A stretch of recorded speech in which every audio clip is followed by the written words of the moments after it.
ওখানে যে মারাটা হয়েছে তোমরা দুজন ওখানে চলে যাবে, ঠিক আছে? হ্যাঁ হ্যালো, এসটিপি বুদ্ধিমান ইয়ার। অ্যাক্সিডেন্ট কোথায়, কিভাবে, কখন? হ্যাঁ হ্যাঁ, আমরা এক্ষুনি আসতেছি। ওকে ওকে, এই তো আসতেছি। उठाइए ना। হ্যাঁ দয়া, তাড়াতাড়ি আসো, একটা অনেক বড় অ্যাক্সিডেন্ট হয়েছে, ওখানে যেতে হবে। জি স্যার, আসতেছি। তাড়াতাড়ি আসো। खा खा खा আমায় চুষে চুষে খা আমায় হ্যাঁ অভিজিৎ, তুমি কোথায়? তাড়াতাড়ি আসো, অনেক বড় একটা অ্যাক্সিডেন্ট হয়েছে, ওখানে যাইতে হবে, তাড়াতাড়ি আসো। হ্যাঁ তাড়াতাড়ি। জি স্যার, আসতেছি। এই ডাক্তার সালুকে, তুমি এখানে কি করতেছো? ওখানে অনেক বড় একটা অ্যাক্সিডেন্ট হয়েছে, তাড়াতাড়ি চল। বাবা বুদ্ধিমান।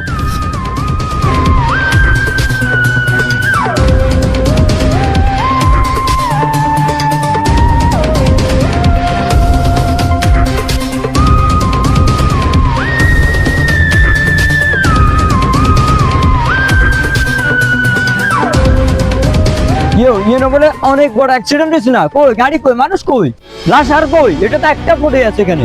হ্যাঁ, তদন্ত করার দায়িত্বটা আপনাদের। আপনারা তদন্ত করে দেখবেন কয়জন মারা গেছে, কিভাবে মারা গেছে, তার তো আমি জানি না স্যার। ডাক্তার সালুকে দেখো তাড়াতাড়ি কিভাবে মারা গেছে দেখো। স্যার পুরো তেলের গন্ধ হবে, ফেকালে করি। এই অভিজিৎ, দয়া দেখো মার্ডার ওয়াইফিন কোনো কিছু পাও কিনা। এই যে মারা গেছে, যে গাড়িটা বাজছে, গাড়িটার নাম্বার বলো, তার নাম বলো, তার বাড়ির নাম বলো। আরে স্যার আই কি এত কেন জানি না, আই জানলে তো আন্না করে বলেতাম না, নিজে তো তদন্ত করি গেলাইতাম। তাইলে তো কেস ইয়েনে খতম, শেষ, মার্ডার কেস শেষ।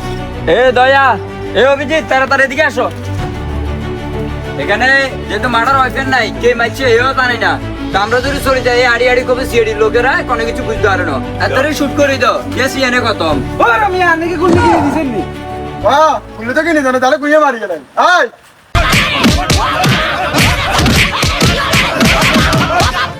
ও বাবা, বাবা গো, ওরা কি আমায় মার্ডার করতে চেয়েছিল?